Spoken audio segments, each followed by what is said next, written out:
Hello friend, welcome back to my channel পিয়ার গৃহিণী। আমি ভয়েসটা দিয়েছিলাম, কিন্তু আমাদের যেহেতু হাই রোডের পাশেই একদম বাড়ি, তোমাদের দেখিয়েছি, এই কারণে গাড়ি ঘোড়া এত আওয়াজ হচ্ছিলো, আর প্লাস আমাদের বাড়িতে কাজও চলছিল। এই আওয়াজে আমার ভয়েসটা কিছুই তোমরা শুনতে পেতে না, এই জন্য পরে আবার ভয়েসটা দিতে হয়েছে। আর সবাইকে গুড মর্নিং, তোমরা সবাই কেমন আছো? আর আমি ভালো আছি, কিন্তু মনটা ভালো নেই, কেননা বাবা মা ছাড়া একদমই ভালো লাগে না। বলেছি বাবা মা আর বোন তারাপীঠ গেছে, তাই মনটা ভালো ছিল না। দুদিন কেটে গেছে, মাঝখানে অনেকগুলো কাজ ছিল, সেগুলো করেছিলাম তোমাদের সাথে, সেগুলো শেয়ার করা হয়নি, ভিডিও করা হয়নি। আর মার আজকে রাত্রে আসার কথা ছিল, আমি বিয়েবাড়িতে যাব, কিন্তু হঠাৎ করে আমার মা সারপ্রাইজ দিতে ভোর 4টে ট্রেন ধরে চলে এসেছে। আর বিভৎস পরিমাণে খুশি হয়েছি, কেন মাকে ছাড়া বাড়ি দেখবে একদম ফাঁকা ফাঁকা লাগে, কিচ্ছু ভালো লাগে না। বাবার বাড়িতে মা বাবা নেই, ভাবাই জানে, বিশেষ করে মা, যেহেতু মা সারাদিন বাড়িতেই থাকে, বাবাও তো কাজের জন্য বাইরে যায়। আর আমার মা তো সবসময় আমি গেলে কি করে প্যাম্পার করে আমাকে, তোমাদের বলে বোঝাতে পারবো না। আর আমি এক গ্যাসে বসিয়ে দিয়েছি, বাবা মা আসার সময় তেলাপিয়া মাছ, পাবদা মাছ, প্লাস কী যেন বলে ওগুলোকে, ট্যাংরা মাছ নিয়েছিল। আমি ট্যাংরা মাছ বসিয়ে দিয়েছিলাম। আমার বর বলছে আমি আর পাবদা মাছ না খেয়ে যাবো না, মা তাড়াতাড়ি করে পাবদা মাছ করে দিল। আর আমরা বেরিয়ে পড়েছি, কেননা যে বান্ধবীর বাড়িতে বিয়ে, বান্ধবীর দিদির বিয়ে, সেখানে প্রচণ্ড পরিমাণে গ্রাম, ওই জন্য তাড়াতাড়ি বেরোতে হবে। আর চলে এসেছি পার্লারে। আর এখানে আমার মেজো বোনও ওই যে দেখো হেয়ারে ট্রিটমেন্ট করাচ্ছে। এখানে আমি একটু হেয়ারটা সেট করিয়ে নেব, শ্যাম্পু করিয়ে সেট করিয়ে নেব। আর যেটা বলছিলাম, আমার মাকে ছাড়া আমার একটুও ভালো লাগে না বাবার বাড়িতে গিয়ে, যতই বোনরা থাকুক, যেই থাকুক, মা একটা আলাদা জিনিস সবার জন্য, বলো। তারপরে আমার হেয়ার শ্যাম্পু হয়ে গেছে, এখন হেয়ার সেট করা হবে। আর এখান থেকে ডাইরেক্ট চলে যাব বাড়িতে। বাড়ি থেকে তাড়াতাড়ি করে রেডি হয়ে বিয়েবাড়ির জন্য বেরিয়ে যাব। আমার ছেলে আর বর বাড়িতে চলে গেছে অলরেডি, আর আমি এখান থেকে ডাইরেক্ট চুলটা যদি সেট হয়েই যাবে, কোনো প্রবলেম নেই, চুল ছেড়েই চলে যাব, শুধু মেকআপটা করব, শাড়িটা পরবো, চলে যাব। আর তোমাদের বিয়েবাড়িতে গিয়ে দেখাবো কীরকম কী সাজলাম, কী বৃত্তান্ত। আর নাও চলে এসেছি, ভাবলাম অন্ধকার রাস্তায় করতে পারবো না, কিন্তু এখানে একটু লাইটিং পেয়েছি। দেখো আমাকে কেমন পুরো পেঁচিয়ে ঠেচিয়ে এসেছি, প্রচণ্ড পরিমাণে ঠান্ডা, আর প্রচণ্ড গ্রামের মধ্যে, তোমরা দেখেই বুঝতে পারছো। আর এই যে ফুচকা স্টলে আমার ছেলে লাইনে দাঁড়িয়ে পড়েছে, যেখানে ফুচকা সেখানে আমার ছেলে ফুচকা খেয়ে নিয়েছি। এখনও বরযাত্রী আসেনি, বরযাত্রী আসবে হলো রাত 9:30টায়। আর দেখো আমার লুকটা কেমন লাগছে। আর এটা হলো আমার একদম ছোট্টবেলার বান্ধবী, আমার পাশে জেঠুবাড়ির পাশে যখনই আসতাম, সেইখানে এসে ওর সাথে বন্ধুত্ব ছিল। আর ও আর আমি ছিলাম যখন, তখনই আমার বর প্রপোজ করেছিল, অনেক বড় ঘটনা, সেটা একদিন কোনোদিন সময় তোমাদের সাথে শেয়ার করব। আর এই যে দিদি, এই যে বান্ধবীর দিদি, ইনি হলো পুলিশে চাকরি করে, এই অনেক বছর পর বিয়ে করছে।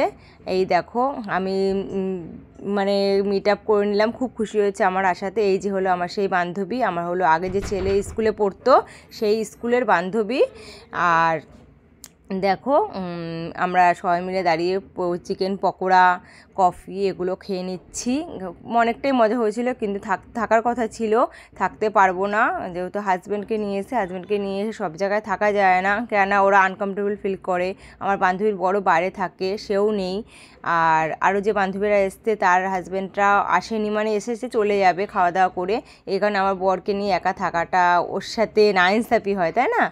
এই কারণে আমরা সবাই মিলে অনেকক্ষণ ধরে মজা করলাম। কিন্তু অনেকক্ষণ বলছি ঠিকই, আমরা এসেছি বিকাল 5:30টায়, মানে পৌঁছাতে 6টা লেগে গেছে। আমাদের বাড়ির থেকে এখানে প্রায় 40 মিনিট টোটোতে লাগে, টোটো ভাড়া বুক করেই এসেছিলাম একবারে।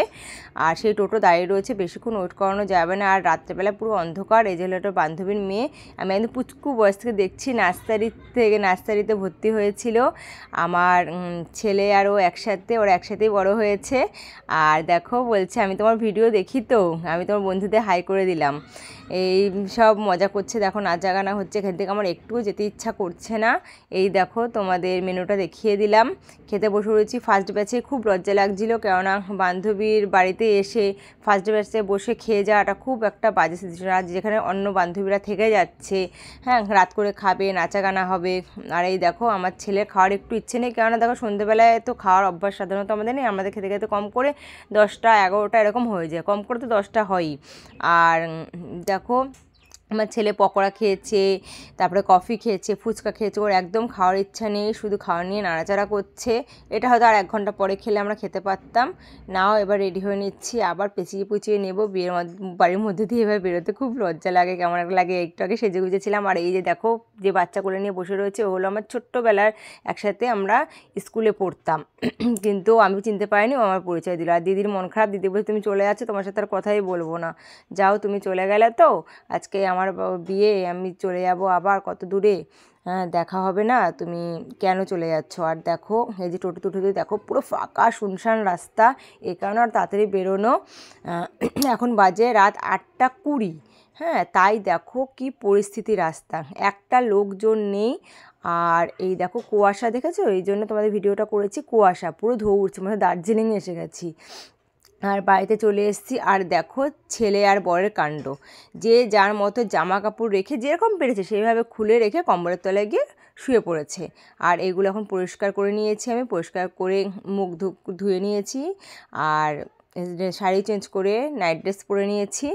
এবার এই শীতকালটা বোরোপ্লাস ইউজ করি, আর নাইট ক্রিমটা নেই আপাতত, শেষ হয়ে গেছে, আনা হচ্ছে না, বাজারেও যাওয়া হচ্ছে না, আনা হচ্ছে না, মানে বাজারে যাওয়া হচ্ছে ওটা কথা মনে থাকছে না, অন্য কাজ করে চলে আসছি, বাড়িতে এসে আবার মনে পড়ছে। আর বোরোপ্লাস মেখে নিচ্ছি, অবশ্য শীতকালে বোরোপ্লাসটা মাখা উচিত, আর যেদিন মেকআপ টেকআপ করা হয় সেদিন স্কিনটা বেশি ড্রাই হয়ে যায়, এই কারণে বোরোপ্লাস বা বোরোলিং এগুলো ইউজ করলে স্কিনটা সফট হয় আর ভালোও হয়। আমার স্কিন অবশ্য অতটা ভালো নয়, কিছুদিন ধরে আমার স্কিনে একটু প্রবলেম চলছে। যাই হোক, আমার ভিডিওগুলো কেমন লাগছে তোমরা জানিও, আর আমাকে আজকে বিয়েবাড়ির সাজে কেমন লাগছিলো তোমরা প্লিজ কমেন্টস করে জানিও।